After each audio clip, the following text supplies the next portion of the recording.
Look, I get it. Everybody wants to start cooking at home more. And when it comes to a weeknight, you want it to be fast. Your message has been heard, but yet again, we're gonna need to do some field research for this one. Anyway, let's go. So if we're gonna be doing a video on like easy meals, right? I already have too many tools. I need to see something bare bones. What kind of a person would have such a bare bones kitchen that doesn't cook? And the answer is college people. Well, hello. Hello. Introduce yourself, don't be shy. I'm Kevin. Yeah, that's good. That's good. What is that? La Fonda? La Fonda, that's our oven. Keeping cardboard by the. Can we get close up on this? So this is an electrical unit that do you usually just leave this here? What do you guys usually make on a day-to-day? Because I need to get some ideas rolling. When we go to the store, we usually go straight to the frozen section. We get chicken sandwiches, chicken tenders, some French toast sticks. What's a French toast stick? A French. Open this real quick. Yeah. So how do you organize this usually? Oh, we don't. Okay. The French toast stick. Really easy. You just pop open the bag, grab two of them. We're actually gonna end the video right after this. This is perfect. Can we look in here? Is that allowed? Yeah. Is this allowed? Yeah. Cool. Oh, the light isn't even on. Right, that doesn't help much. Just in case you were. That does not help much at all. anything. French toast sticks, guys. I got Are the those done? French toast sticks. They are done. Do you want one? Yeah, I would love to try one. That. Wow, it has a really nice tear. They're not bad. Okay. Well, you have some fresh food in here. I'm actually shocked. You have fresh grapes. Oh yeah. Deep Eddy vodka and Nesquik. That would be course number one. Not sure why there's a knife in That there. should not be. And notice how it's facing up. Yeah. So, not my doing. Don't. Just a quick tip. Measuring cups. That's good. There is ranch in there. This is. Sweet and So spicy. sorry, Sriracha. Okay, you can just put those in the, Yeah. in the cabinet. It's still on the door. A little bit of flour. Hopefully. Oh. So basic pots, basic pans, no more, no less. I'm not gonna include the wok because I'm just gonna assume people don't have a wok. I feel like we're good. Yeah. I appreciate you letting me come in and raid the Absolutely. place, and I will make my exit. And maybe just put that in a better spot. Let's go. We're gonna go. All right. Thank you so much. Nothing better than going into an innocent person's home, razzing them because of the way that they organize their kitchen. Nothing better than that. Am I right, folks? Based off of what they had, that's basically the parameters that I'm gonna work with to develop these recipes. So with all that said, let's do this, shall we? Okay, so the first one is gonna be breakfast. This is essentially a leftovers frittata. So you're gonna need 1 dozen eggs, yes, a whole thing, half a cup or 120 milliliters of whole milk, salt and pepper to taste, give it a little whisk, and then in a 10-inch non-stick pan, you're gonna add 2 tablespoons or 24 grams of unsalted butter, bring that up over medium heat until it's melty and boobly, pour in your eggs, and then begin stirring and cooking. Now once they begin to pull from the bottom, you're gonna add 1 cup or 120 grams of grated cheese. I did a couple different ones, manchego, cheddar, you name. About a cup, and about a cup of cooked vegetables of your choice. Got a mix of spinach and broccoli, you do whatever you want. Mix until evenly distributed, and then place it into an oven preheated to 350 degrees Fahrenheit for about 25 minutes, or until it looks like this. Look at that. This is a thick frittata. Now just let that cool to room temperature, or you can serve hot. It's up to you. You do serve food like that to people? Do you think that I'm doing this in a serious way? The answer's no. Now here's a little price breakdown for you. This puts the total cost at $12.50, so that means that each serving is like $1.50. It's a good deal. You can serve it room temp, you can serve it hot, you can serve it cold, just whatever floats your boat. There's no wrong way to serve it, really. Serve it with maybe some avocado or some toast. Just go to town. This keeps really well in the fridge too. Toss this into a baggie or whatever storage container, into your fridge, and have ultra easy breakfast. Just make some toast, microwave one of these, and you're good to go. Okay, so whoa, get out of here. Extremely easy to make. Bag, take it with you to work. You see what I'm saying? This goes everywhere. This can go everywhere. Whoa, well, not off the plate though. Next up is the meal that I skip 8 times out of 10, lunch. And these are pretty much all the ingredients you're gonna need aside from some basics. In a medium-sized pot, squeeze out a 12-ounce sausage link of chorizo. Yeah, you like that? Yeah.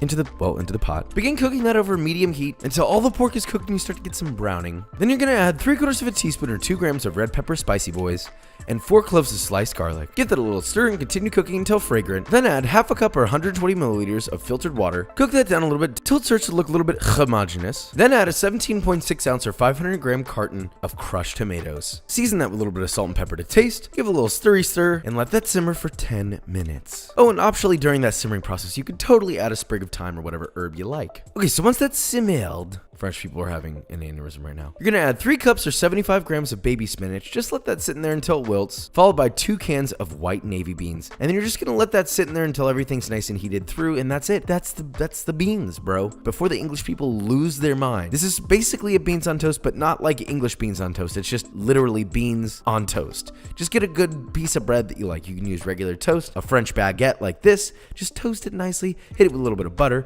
and then pour this stuff on top. I also added a little bit of Parmesan Reggiano and parsley, but that's totally optional. It's delicious without it. Okay, so here's a rough price breakdown. We got the total cost without bread, $10.55. With bread, it's about $15. Total cost per serving is about $2.50 with bread. It's pretty dang good. For the English people who are watching, I apologize. A little Italian, some sort of, it's good.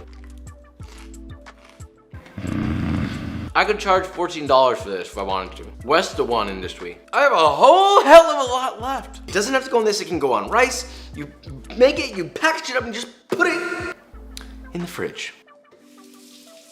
Now for dinner, we're gonna be doing pasta aglio e olio. Did I do that right? I hope so. Now you can eat it straight up as is, but I also cooked off some chicken breast and roasted some vegetables, which brings me to another point. If you take a boatload of vegetables like this broccoli or these carrots, toss them with a little bit of oil, some salt, pepper, you can also put spices on them, and you place them in an oven and set to about 425 Fahrenheit, just until they get a little charry, a little soft, kind of like this. Then you can just make a bunch at a time, store them in the fridge, and then you've got loads of vegetables to use in other things, but I'm off my soapbox with that. Okay, so before we make our pasta, let's prepare our chicken boobies. I used bone and skin on split chicken breasts.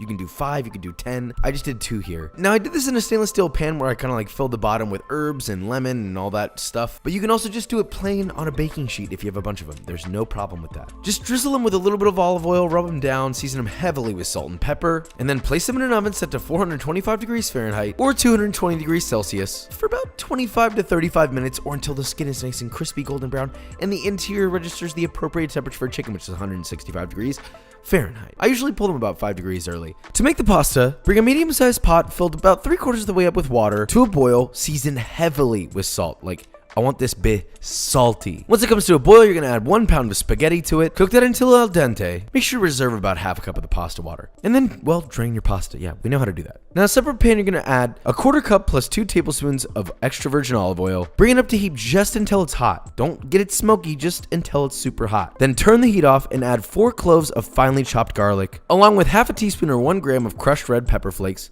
Swirl it around, let it get nice and fragrant. Then add your pasta to this pan, toss very well to coat. Adding your pasta water, then toss, make sure to make a humongous mess. I never get the right size pan for this for some reason. Then adjust the salt levels and add a 1/4 cup or 10 grams of finely chopped parsley. Toss that together. That is the easiest pasta of all time, and it's so cheap to make. Just serve that onto a plate with your chicken and your roasted vegetables. You get it, you know? And also, you could just have the pasta by itself. It's incredible by itself. Okay, so here's our little price breakdown. With all this put together, we got a total cost of about $16 per serving. For about 3 people, it's about $5.25. Not too shabby.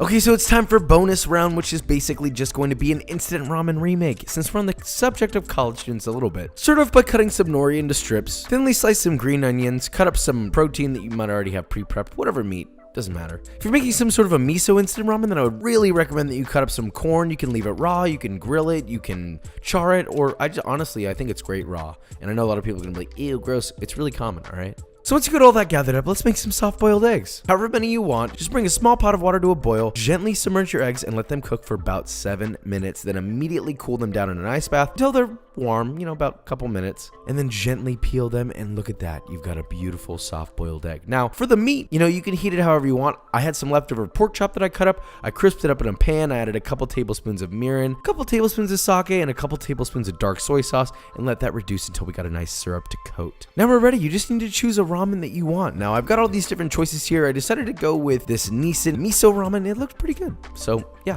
just prepare it according to the packaging instructions, get it in your bowl, and top it with all of your beautiful toppings. We got that green onion, we got that soft boiled egg, we got that crispy but glazed meat. You know, it's just like a classic bowl of ramen. And if it's good instant ramen, honestly, it's pretty close. Now, obviously nothing will ever substitute, but yeah.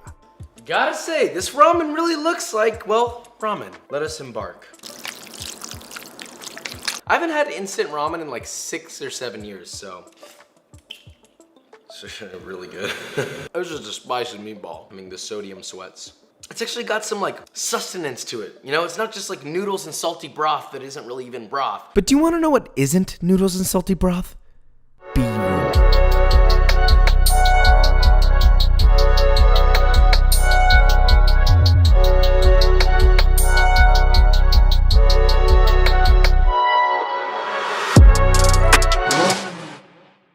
Alright guys, and that is it. So, easier, healthier-ish meals. Obviously there are a million things that we could do, and I'm pretty sure I'm gonna extrapolate on this more in further videos, but I think this is a good little starter, a little push off. There's always gonna be somebody that's gonna complain about whatever I do. I could put one ingredient and someone would be like, I wanna eat the plate. How do I eat plates? Josh, show me how to eat a plate. Anyway, the point is, thank you for watching to the end. With all that said, if you enjoyed this video or you learned something, leave a like, subscribe, and I will see you next time.